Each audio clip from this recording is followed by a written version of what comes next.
Let's now tackle number 25 on the AMC 10A. If A and B are vertices of a polyhedron, DAB is the minimum number of edges you must traverse to connect A and B. For example, if AB is an edge, then this is just one.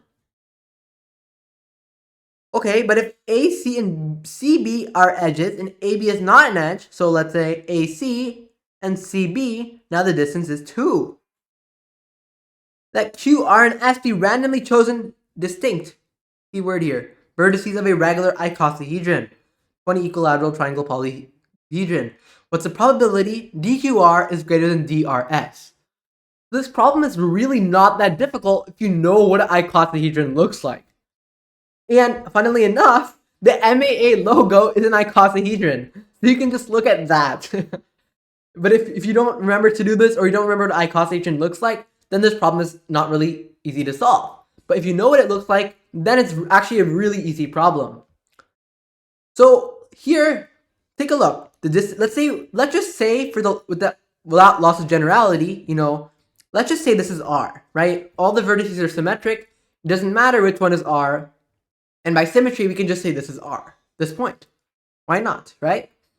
So now you're trying to find, okay, you choose 2 more points amongst these 11 points.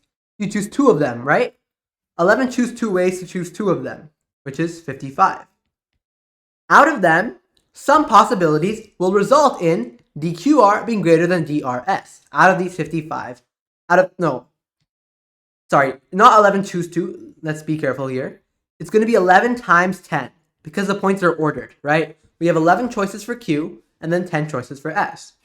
So 110 choices for the 2 points, Q and S. Now here's a really slick meta-solving solution that you can just finish directly right away, just from here, right? We have 11 times 10 ways to pick the 2 points, Q and S. So, and out of these 110 possibilities, some of them will work, x over 110. So our denominator has to be a factor of 110.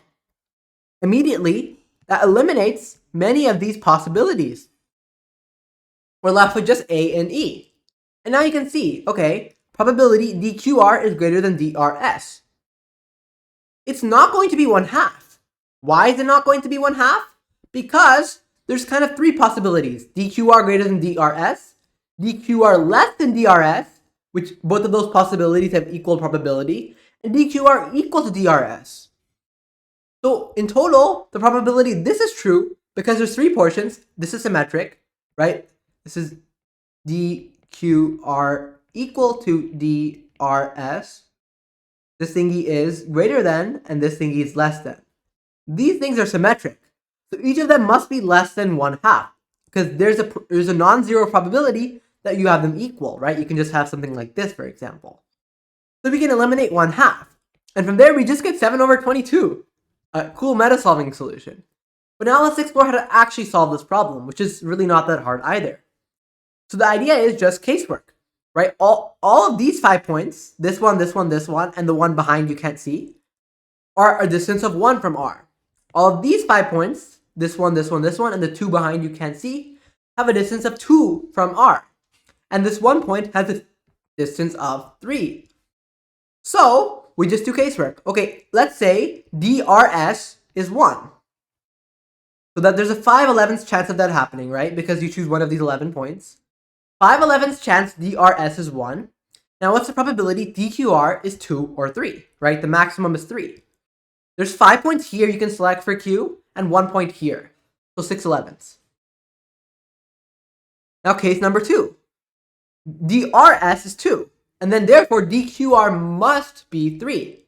So 5/11ths, and then times there's only 1 point that can have more distance than that, 1/11th. So we get 30 over 121 and 5 over 121.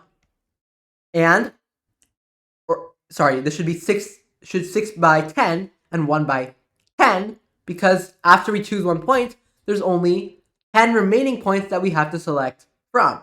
And out of them, 6 of them are in this layer or this one, and only 1 of them is here directly. So then actually it would be 30 over 110, and then 5 over 110.